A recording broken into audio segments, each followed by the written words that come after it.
વડોદરાના માંજલપુર વિસ્તારમાં ફરી એકવાર સાબિત થયું છે કે સરકારી તંત્રની બેદરકારી માત્ર આંકડા નથી બનાવતી પરંતુ જીવ લઈ લે છે। શહેરના સ્પોર્ટ્સ કોમ્પ્લેક્સ નજીક વડોદરા મહાનગરપાલિકાની ઘોર નિષ્કાળજીના કારણે એક નિર્દોષ નાગરિક જીવ ગુમાવી બેસ્યો।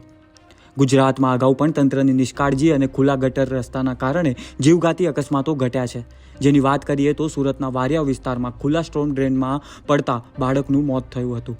મકરબા રોડ પર ખુલ્લા ગટરમાં પડી જતા એક વૃદ્ધ ગંભીર રીતે ઘાયલ થયા હતા। સ્થાનિક લોકોએ સમયસર બચાવ ન કર્યો હોત તો નહીં તો ત્યાં પણ જાનહાનિ નિશ્ચિત હતી। આ ઘટનાની વાત કરીએ તો મહાનગરપાલિકાના પાણી પુરવઠા વિભાગ દ્વારા ટાંકીની સફાઈ ચાલી રહી હતી। આ કામગીરી દરમિયાન પાણીના નિકાલ માટે લગભગ 15 ફૂટ ઊંડી ગટરની ચેમ્બરનું ઢાંકણું ખુલ્લું રાખવામાં આવ્યું હતું। ખુલ્લું તો રાખવામાં આવ્યું, પણ આશ્ચર્યજનક વાત એ છે કે આ ખતરનાક ચેમ્બરની આસપાસ કોઈપણ પ્રકારની સુરક્ષા વ્યવસ્થા, લોખંડની જાળી કે ચેતવણીના બોર્ડ મૂકવામાં આવ્યા નહોતા।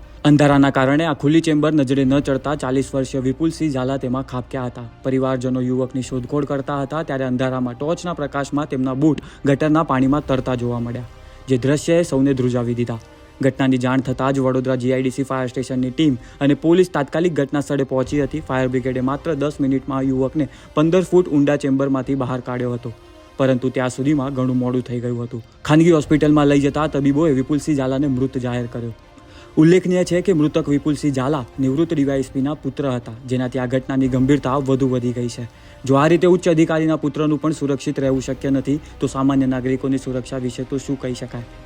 હમણાં માંજલપુર પોલીસે અકસ્માત મોતનો ગુનો નોંધી તપાસ શરૂ કરી છે અને મૃતદેહને પોસ્ટમોર્ટમ માટે મોકલવામાં આવ્યો છે, પરંતુ સાચો ન્યાય ત્યારે જ થશે જ્યારે જવાબદાર અધિકારીઓ સામે કડક કાર્યવાહી થશે અને આવી બેદરકારી ફરી કોઈનું ઘર ઉજાડી ન નાખે।